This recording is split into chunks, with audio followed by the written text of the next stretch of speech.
I am Charlie Maysino Doza. Now, let's move to Cebu, capital Cebu City. Cebu is a province of the Philippines located in the Central Visayas, Region 7. It is also known as Queen City of the South, oldest city in the Philippines, first capital of the Philippines, and creative capital of the Philippines. Now, let's explore the physical and local geography of Cebu. Cebu Physical Geography. We have building heritage, movable heritage, and local technology. In building heritage, we have Fort San Pedro, Basilica Minore del Santo Niño, Magellan's Cross, Casa Gorordo Museum, and Cebu Metropolitan Cathedral. Fort San Pedro was constructed by the Spanish in 1565 under the command of Miguel Lopez de Legazpi, the Spanish conquistador and explorer. The fort served as defensive structure, protecting the city of Cebu from attacks by pirates and other foreign invaders. This is the pride of the country's oldest and smallest fort, Fuerte de San Pedro, or more popularly known as Fort San Pedro, is other well-known tourist attraction in Cebu. Next, Basilica Minore del Santo Niño, one of the most landmarks in Cebu. The Basilica del Santo Niño is also known amongst the oldest Roman Catholic churches in the Philippines. The basilica holds great religious and cultural significance to the Filipino people, particularly those in Cebu. It is known as the mother and head of all churches in the Philippines, and has been designated as a minor basilica by the Holy See.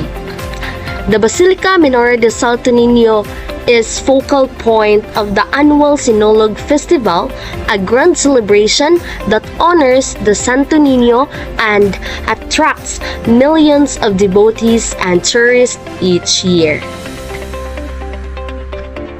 Next, Magellan's Cross.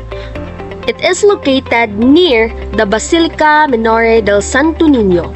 Magellan's Cross is a historical landmark that marks the spot where Magellan planted a cross upon his arrival in Cebu in 1521. Visiting Magellan's Cross provides an opportunity to learn about the early history of the Philippines and explore the rich heritage of Cebu City. And also, Casa Gorordo Museum, originally known by the Gorordo family. The museum showcases antique furnishing, religious relics, and beautiful artworks, all providing insights into Cebu's rich cultural heritage. And lastly, Cebu Metropolitan Cathedral. Cebu Metropolitan Cathedral is a wide religious structure of Spanish colonial design, built between the 17th to 20th century. It is among the most important emblems of Catholicism in the Philippines.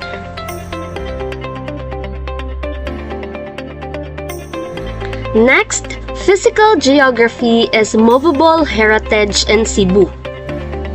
We have sculpture Santo Niño in Basilica, canon display in Fort San Pedro and Cebu.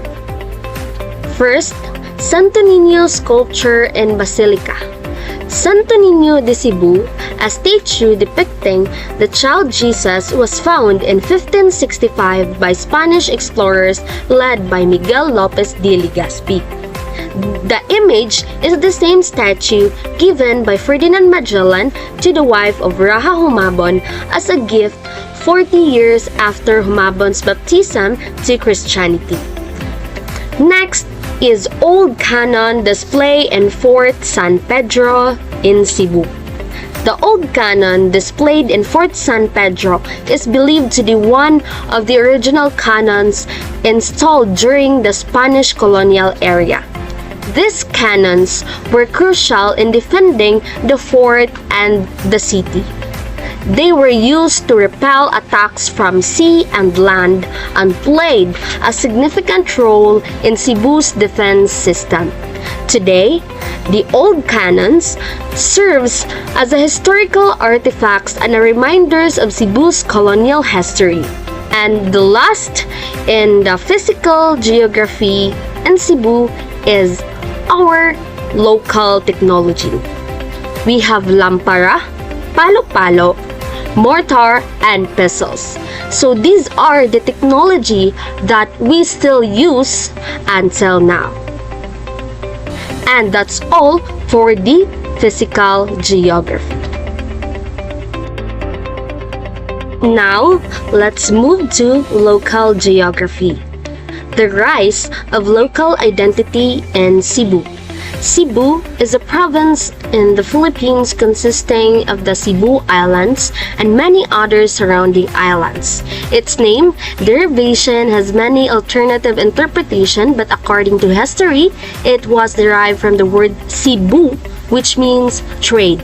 During the reign of Raja Humabon, the island has since become an important trading center where various products are being bartered like agricultural products, precious stones, perfumes, etc. Its harbors has become known vernacularly as Sinibuan Hingpit, which means the place for trading. It is known to be a fishing village before the Spaniards came but became industrialized through the years. It is now one of the most developed provinces in the Philippines, with Cebu City as the center of commerce and industry.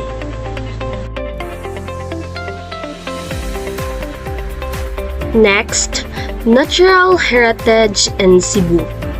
Cebu, also known in their white sand beaches, waterfalls, mountain ranges and peaks, and also cave. White sand beaches in Cebu's are in Bantayan Island, Mualbual, and also in Mactan Island.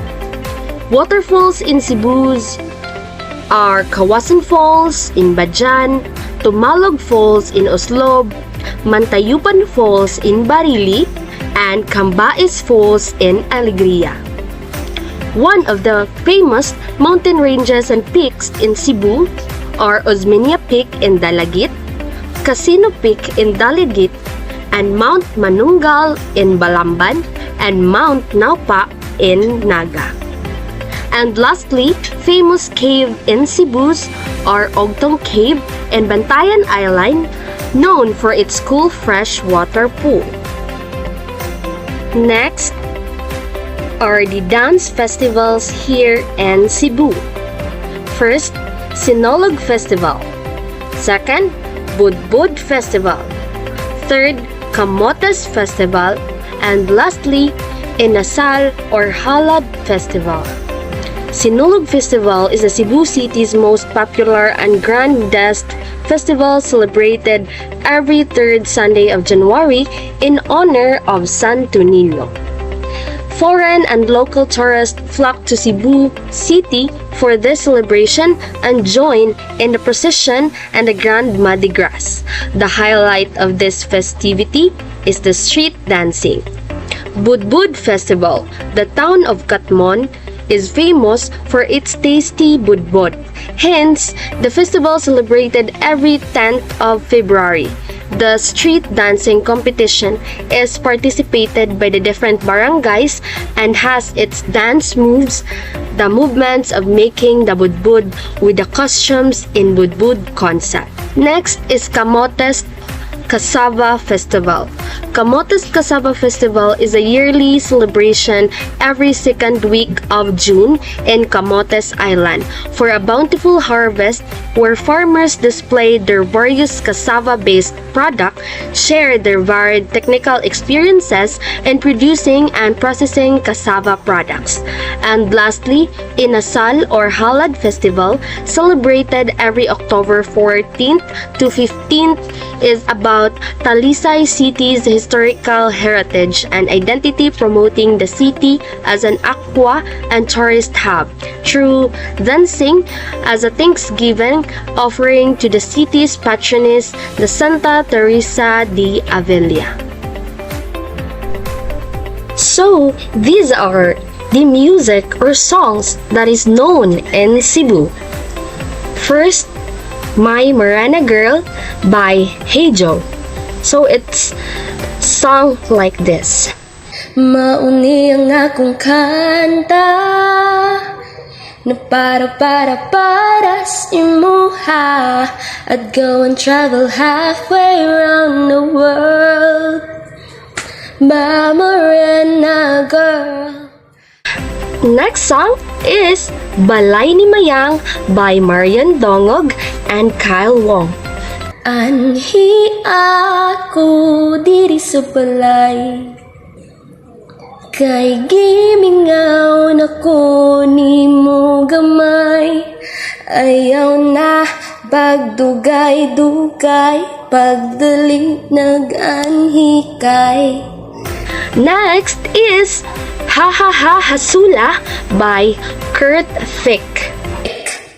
Di ta uyab, walay ikaw ug ako, apan kung magselos ko. Ayaw pagbuot, sige na lang taanig, ha ha ha katawa. Ha ha ha hasula. And also, Dili Tanan by Romel Tueco. Dili tanan maoy akong giuluhan, nining kantahang walay tumong ug way padulngan. Ang mga lyrics gibali-bali ug way hinungdan. And also, Pasayaw Ako Day by Max Orban. Pasayaw ako day, sayaw lang sa uban. Ikaw may gusto ko, nganong ako nga ana may uban. And lastly is Usahay by Pileta Corrales. Usahay, nagamahay ako, nganong nabuhi pa ning kalibutan. Nganong gitiaw-tiawan ang gugma ko kanimo daw. And that's all the famous songs and music in Cebu.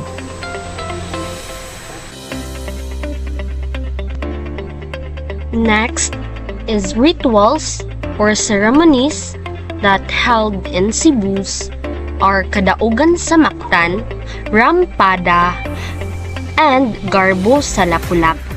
Kadaugan sa Mactan, celebrated every 2nd to 27th of April, is a week-long commemoration of the historic Battle of Mactan between the Spanish conquistador Fernando Magallanes and Mactan chieftain Lapu-Lapu.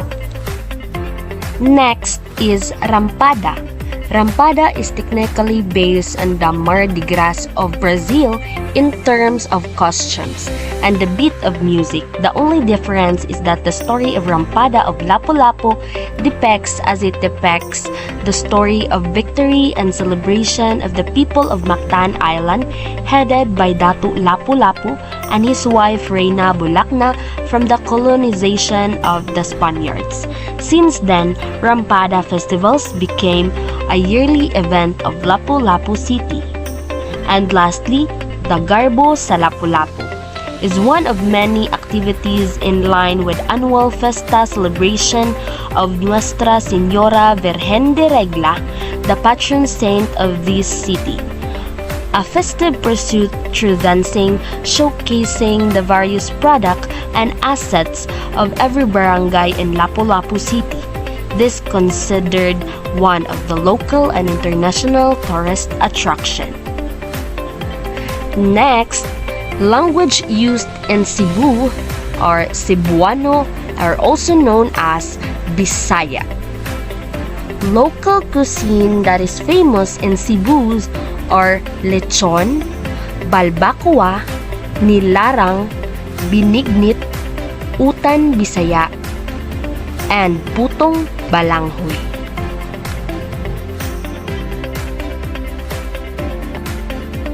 Next, belief or healing arts in Cebu. First, say tabi-tabi po whenever you're outside.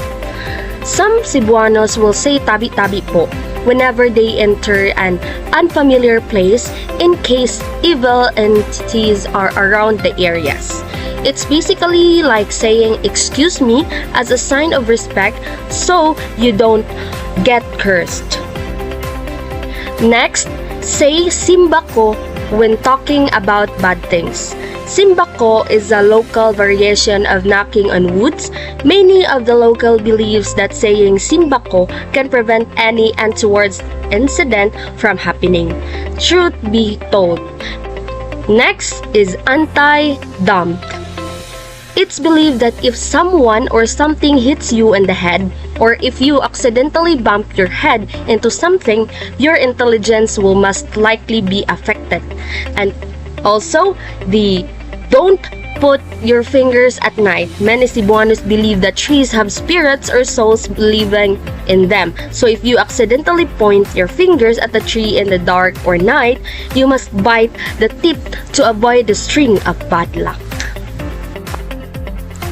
Next is distinguished personalities here in Cebu.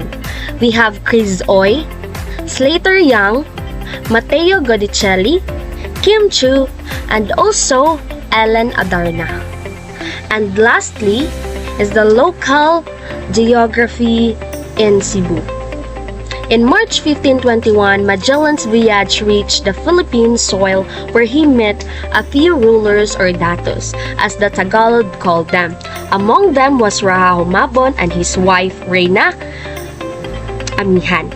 Through their meeting, a baptism and blood compact were formed, marking the beginning and spread of Christianity in Cebu. Following Magellan's visit to Raha Humabon's territory, the historic Battle of Mactan happened. It was between Lapu-Lapu and Ferdinand Magellan. The battle occurred because Lapu-Lapu refused to submit his land or be influenced by the Spaniards. Because of his historic battle, Ferdinand Magellan lost his life and only a few crew members managed to return to Spain. After many years, the Spanish government gained plan to take over the Philippines. This expedition was led by Miguel Lopez de Legazpi. And this time, his goal was to fully conquer the Philippines. Legazpi followed the same route of Magellan, and on February 13, 1565, they reached the province of Cebu. Initially, they were denied permission to land by the Filipinos and only managed to return in April 1565. The Filipinos at that time tried to defend their lands, but Legazpi's crews was stronger and they eventually conquered the land. These events lead to the beginning of widespread foreign influence in the country.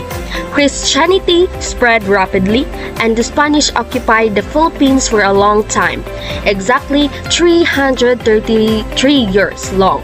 The Spanish occupation left a profound impact on the entire Filipino people. They influenced the language, belief, religion, tradition, cuisines, and government of the Philippines. This influence is evident in the Central Visayas region, particularly in Cebu. And that's all for the physical and local geography in Cebu.